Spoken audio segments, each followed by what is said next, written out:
Whenever we look at an organic molecule, it's usually built out of two parts, although admittedly one of these can be missing. The backbone of every molecule is what we consider the alkane portion of it. Now that backbone, put that in quotes right here, generally consists of carbon and hydrogen only, or if we want to say that quickly, the way we might say it is it's just simply hydrocarbon. Additionally, all bonds are single bonds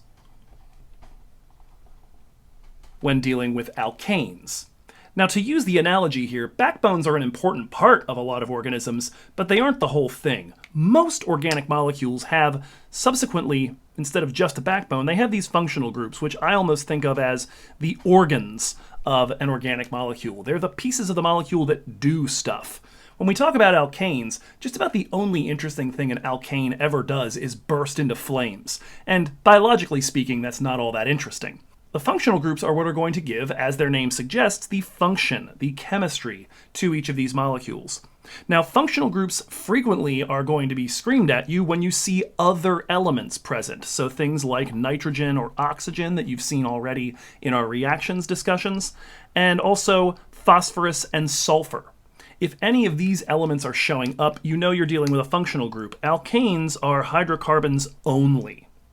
Now, that's not to say that there aren't some hydrocarbons that are capable of being referred to as functional groups. When you start incorporating double bonds or triple bonds,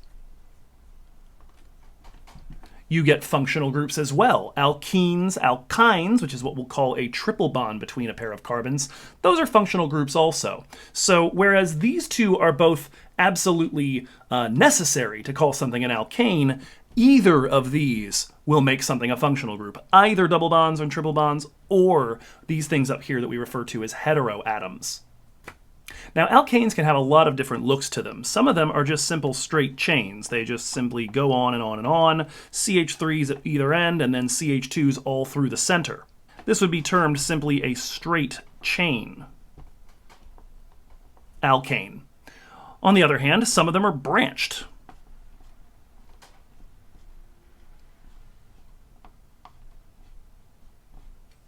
You can have a bunch of different carbons bound at a single carbon, and as a result have this sort of general structure.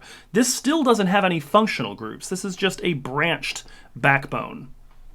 Lastly, you'll see that alkanes can also have ring structures located in them, so stuff like this or like this. And for that matter, you can have a little of both present. You can have some bits that are also branched on this, but ring structures, which we call cycloalkanes, also exist. So as we build organic molecules, we're always going to have this backbone made of some quantity of carbon. Could just be one or two alkane carbons, could be as many as you see here. And of course, in large biomolecules, it might be a lot more. But the real interesting stuff are the decorations, the organs, the things that actually bring about function and interesting chemistry.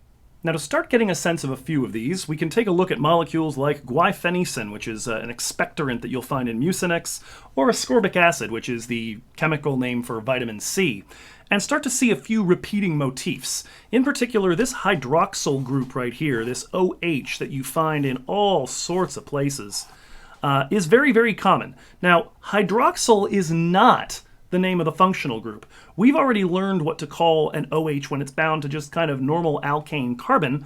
We saw it in the last video. We call these alcohols. Similar things that you might see repeating are this O bridging a pair of carbons. We see that here, we see that here, we see that here. You might also recognize this guy right there. I hope you remember what that's called. Take a moment. What do we call a carbon-carbon double bond? Yep, that would be an alkene. And this guy right here is what we call a carbonyl, but I'm going to write that in lowercase because, again, a carbonyl, this CO bond, is part of a lot of different functional groups. So what I'm going to ask you to do is open your book right now to page 138, and let's take a tour of all of these functional groups. Let's see the ones that you've already heard of and introduce you to the other main players you're going to work with for the rest of this class. As I mentioned in our last video, page 138 is the beginning of a 3-page table that is likely to be your best friend going forward in this course, as it summarizes all of the functional groups that you're going to see and be responsible for in biochemistry. You'll recognize a few of them right away because we've been talking about them. So an alkene is the name we have for a CC double bond. So something like the double bond you see here inside this dietary fat, this triglyceride. Of course, the triglyceride has an awful lot of alkane in it. It additionally has a couple other things going on that you might recognize. Do you remember from the earlier videos what we call this functional group with the carbonyl and the O?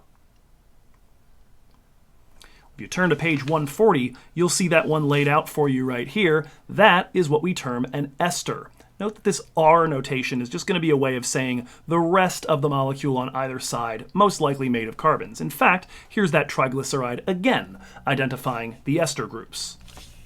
You will notice this chart is such a good friend of mine that the pages have basically been ripped out of my book because I keep turning to it so frequently. There are another couple hydrocarbon functional groups to take a look at. CC triple bonds, a little more rare in biochemistry, are called alkynes. And this thing right here, this very specific structure, 6-membered ring, alternating single double bonds, is called an aromatic ring. And notice that aromatic rings can have nitrogen or oxygen present in them, but the key thing is that they have this alternating pattern of bonds. If you just see a cycloalkane with none of these double bonds in it, you're not looking at anything aromatic. There are a few others that we've encountered already here. The alcohol right away, an OH bound to a standard carbon with nothing else going on with it, is what we refer to as an alcohol. You'll see they get classified a little bit based on how many carbons are bound to the one that has the OH on it. Don't worry about that for the time being. That'll come up a little bit later in the class when we discuss sugars after this next test. A few others that'll look familiar are, for instance, the amines over here on page 139. This is what we made after hydrolyzing methylacetamide in the workshop that we did in lab earlier this week. And then as you work to the bottom of page 139, and specifically page 140, you'll see the carbonyl listed, but notice that it says here all the remaining functional groups contain the carbonyl group. So the carbonyl itself is not considered a functional group because its behavior depends on what you bond to it. Some of the interesting ones that we've already encountered are, for instance, the carboxylic acid that we made during our hydrolysis. That's a carbonyl with an OH attached to it. We already talked about the ester, and here's the amide, which was the thing we actually did hydrolyze during that workshop with the methylacetamide. There are a few others. If I go back to the carboxylic acid for a moment, when it loses an H+, that's something that we'll eventually learn to call acid-base behavior, it makes an ion. It makes a carboxylate, where this bound oxygen actually has a negative charge on it. Additionally, there are a few of these where it's not bound to really electronegative atoms, where instead of N or O, it's just got more carbon, or for that matter, an H. This is called an aldehyde when there's an H directly bound. When it's just carbon on either side with nothing else going on, we call it a ketone. We made one of these when we dehydrogenated the ethyl alcohol, as we were learning about elimination reactions. There are a few other new ones worth learning on here. The phosphate is going to show up a lot when we start talking about metabolism. The phosphate, you'll notice, has negative charges, just like the carboxylate did on a couple of O's that have 3 lone pairs and a single bond. It's a major component of ATP. This is the energy molecule that we actually are trying to generate when we digest sugars.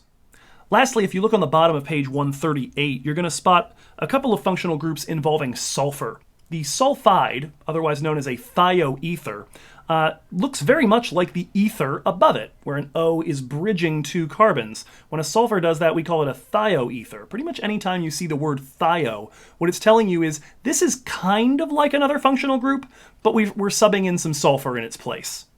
By the same token, a sulfur alcohol, notice if this was OH, we'd call it an alcohol. With a sulfur there instead, it's called a thiol.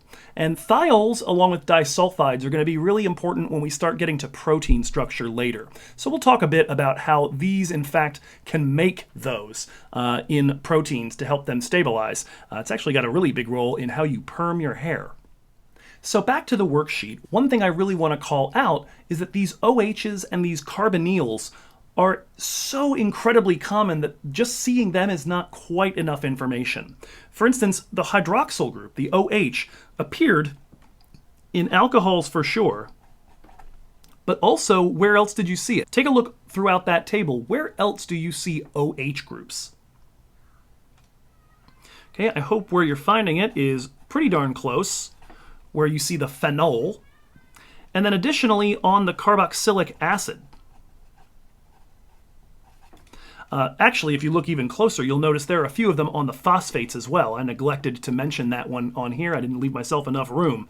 But we'll go ahead and put that off to the side. I already sent the reader to print, so no such luck trying to redo it now. Now, in each of these cases, you can identify which functional group it is, and then by extension, what chemistry it'll have, based on what the OH is bound to.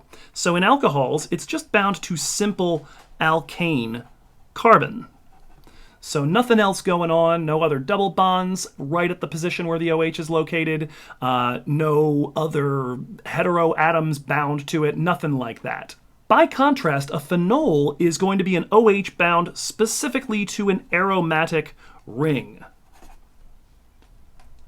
Carboxylic acids are going to be OHs bound to carbonyls. And in each of these cases, the presence of these multiple bonds or the presence of the oxygen pulling electrons away from the carbon that the OH is on are going to change how the OH itself behaves. Lastly, for phosphate, it's pretty straightforward. It's an OH attached to a phosphorus atom, so clearly that won't be an alcohol either. Now, as for the carbonyls, they make up every single functional group on page 140. And so keep an eye out for what's attached to them. If you see a carbonyl, it's not enough to just simply declare that a ketone, which a lot of people do. You've got to look at what's bound on either side of the carbonyl. Is there an O? Is there an N? Is there an OH? Is there an O negative? Or is it just carbons? Is there a hydrogen? Any of those things will give you a different functional group on that page. So what I'm going to ask you to do is go through these 4 molecules, which I think are at least some fun ones. We've got a couple of drug molecules, cocaine and THC, as well as a pair of vitamins, to see what you can find. And when you come back to the video, we will go ahead and do them together.